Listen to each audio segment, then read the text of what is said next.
Alright, video 2 of proper windshield repair. First I kind of want to show you, this is laminated glass. Windshields, there's 2 layers of glass and there's a plastic lamination in between them.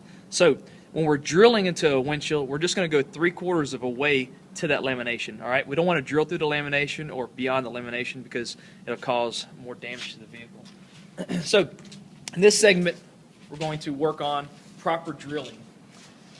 So the way that you actually put the bit into the drill is, we have the bit, you have a quick release button, you're going to actually push the button, put it in there, and we're going to tighten it tight as we can, okay? That's going to basically just hold the bit still in there.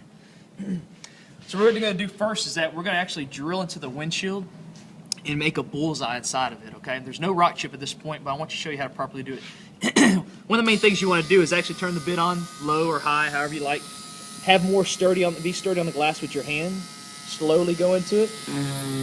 Drill straight into it. Alright. Good. You see it kind of rotating and going into there. You see glass coming up a little bit. Taking its time. I'm just blowing out the extra glass coming up that it's drilling into so I can see.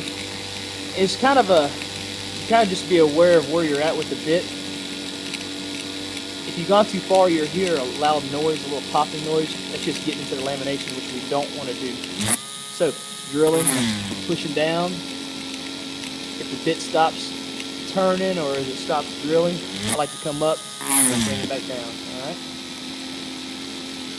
So you're just basically going to go 1/4 of the way of the bit, roughly.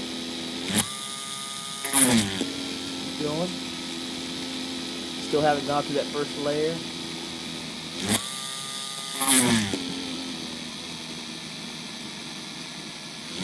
Alright, a good way to check. We're going to check if it's actually low enough, deep enough in there. Alright, so we'll go back to that. This is our tapper. Needle's in there. We're going to tap. If it doesn't go through, that means we haven't gone deep enough. Great. Tap the bullseye. That's what we're looking for. It's so important to have that bullseye. Here, bring it over here. For instance, like this rock chip. If I didn't tap a bullseye into it, if I just drill straight into it, I might not be able to get in this area, okay? So the purpose of the bullseye is actually to lead to other little legs we call. That's just different cracks that are coming off the rock chip. So if we don't get a good bullseye, we might not be able to get that resin in there, okay? So now that we have this, so what we're going to do is we're going to drill right onto the area that the rock hit. So it's basically an area where it's real rough, okay? So I'm going to do the same thing. I'm going to drill into it. This time, though, it's really going to go a little easier.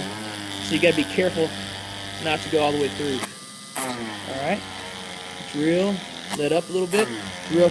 One thing we do not want to do is actually the wallering of turning the blade. You're going to either break the blade. Do not want to do that at all. All right. Going down. All right. Now we're going to get our tapper or needle. We're going to put it in the hole where I drilled. Tap a bullseye inside there. Alright? That's how you properly drill and tap for a rock chip. Alright, now to the next video. Good.